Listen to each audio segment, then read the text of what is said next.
People be dropping their hot take videos and they don't be hot takes. It be shit like WWE is good right now, or it's the best it's ever been, and AEW is not as good as it used to be. You know what I'm saying? Them low ass hot takes. I'm about to drop some real hot takes, hot nut takes, nut in that mouth takes. So you like, share, subscribe, comment, especially if you want Samantha Irvin to keep dropping them Wednesday dumps so I keep seeing that light skin booty. Let's go. I think Roman Reigns is the worst member of the Shield. Yup, I don't care. There is not a single member in the Shield other than Roman Reigns that has 5 years of unbearable promos of being the most generic type of babyface or type of whatever character they're playing. You could be like, well, that's not Roman Reigns' fault. I mean, he was booked bad. That's how his career planned out, my nigga. That's his legacy. I'm sorry, you can't have 5 years of ass at the top.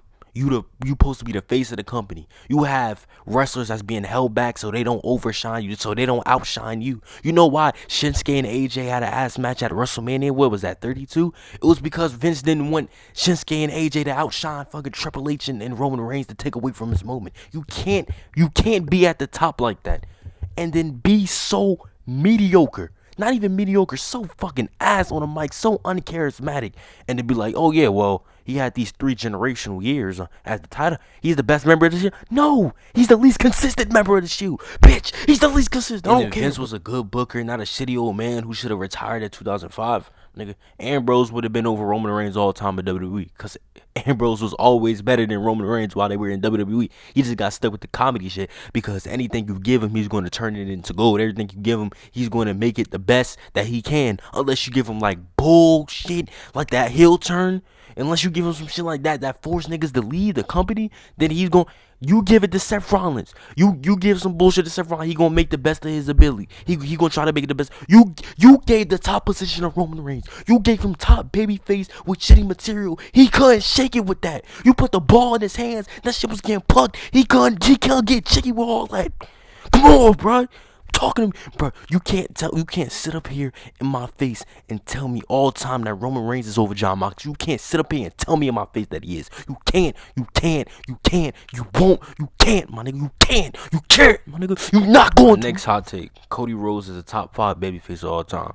Now, when I say babyface, that's exactly what I mean. I think there's 2 different type of faces. Well, there's multiple when you get into the intricacies, but whatever. There's the Stone Cold Steve Austin type of face. There's like, the little tweener type of face, but there's still a face like the LA Knight, all that. And then there's like the Daniel Bryan's, Hulk Hogan's, John Cena's.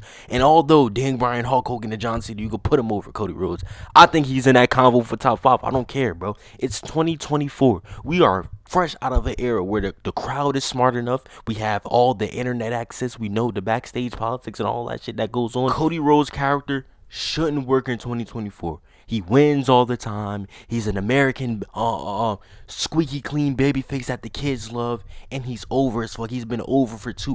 See, when he first returned to WWE, he was doing that character. People were like, oh yeah, people are gonna turn on him.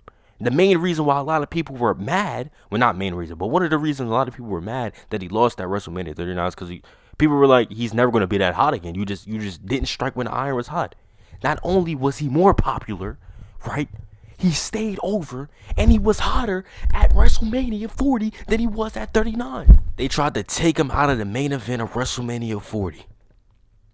And the match that was going to replace his match was Rock versus Roman Reigns, a match that niggas have been wanting for years now. That kept getting pushed and delayed. It's been a dream match since 2015. And this nigga is so generationally good at being a babyface. He got heat on The Rock. The Rock was getting booed. In 2024, the only fan base that likes The Rock still is wrestling fans. And Cody Rhodes got them niggas. He got them niggas to boo him because he's him.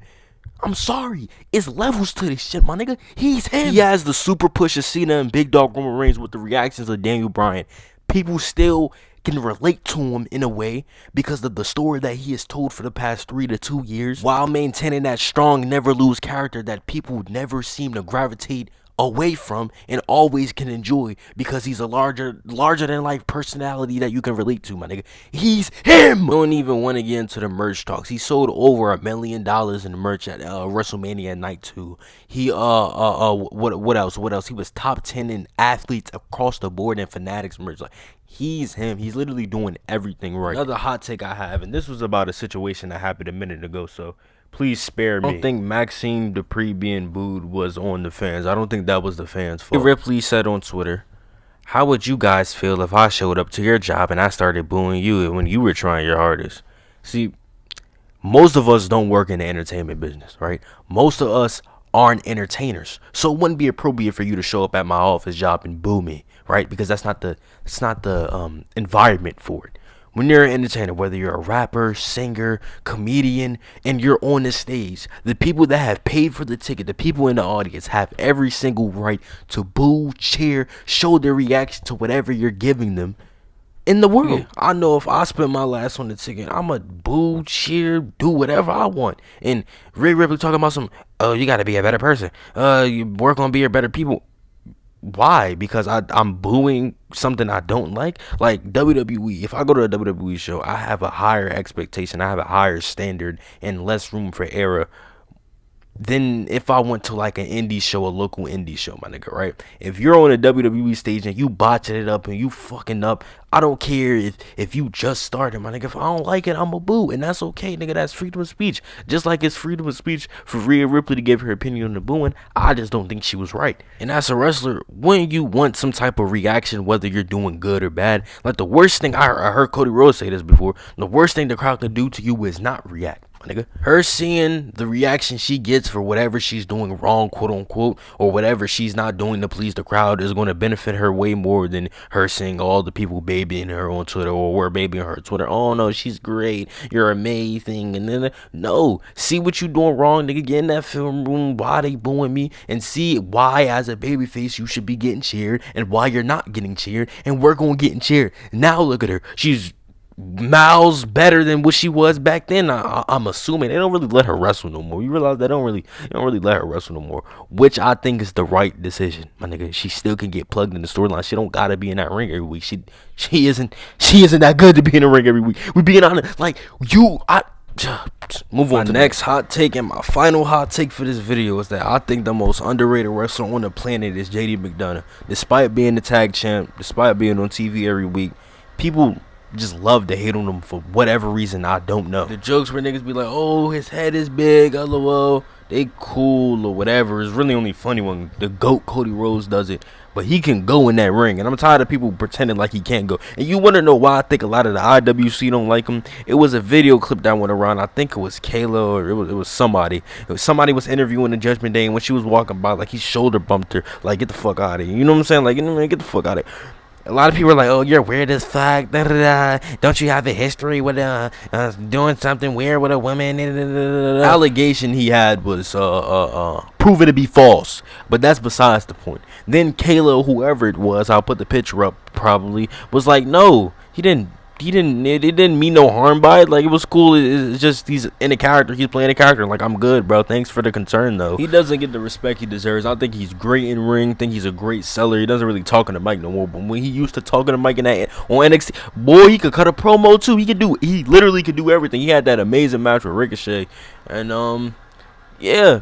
That's the video. That's to put some more respect on JD McDonough. Make sure you like, comment, subscribe. If you enjoy this type of content, man, let me know. I love doing YouTube videos. They're a little tedious because, you know, I'm a TikToker, but I'm officially a YouTuber now.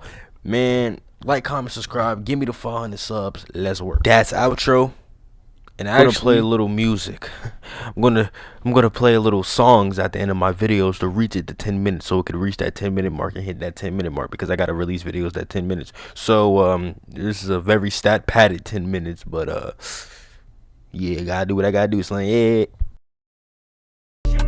Line hating ass niggas, they been on my dick since I really started. Niggas bitch, I got my flow on my Lego. I'm starting to think I'm niggas' fathers. I'm starting to think I'm niggas' poppers. So try send me a bitch, I'll pop you. Niggas be bitches look like little mob. Niggas be bitches with no money. Switching music get big cause she look funny. You niggas get Ron big homie. Only they ride as a big booty bitch on me. I ask Nia Jacket, she sit on me, suffocate me like a fat nigga window seat. Like my nigga, you gotta be shitting me. Feel like the man in the mirror, my enemy. That shit got dark fast like winter. God forgive me cause you know I'm a sinner. I bitch, heartbreak on my habits is hard. Can't blame you cause you playing your part. You want me to do it, just sit back and listen. I had dreams of being a star, but the trials and tribulation got me thinking, man, this life shit way too hard. I take my own breath every year. Now I'm so next, but I'm never next. Got me upset. Got these bitches jumping fun place. You a dumb ass, you ain't love yet. Fucking with all these hoes.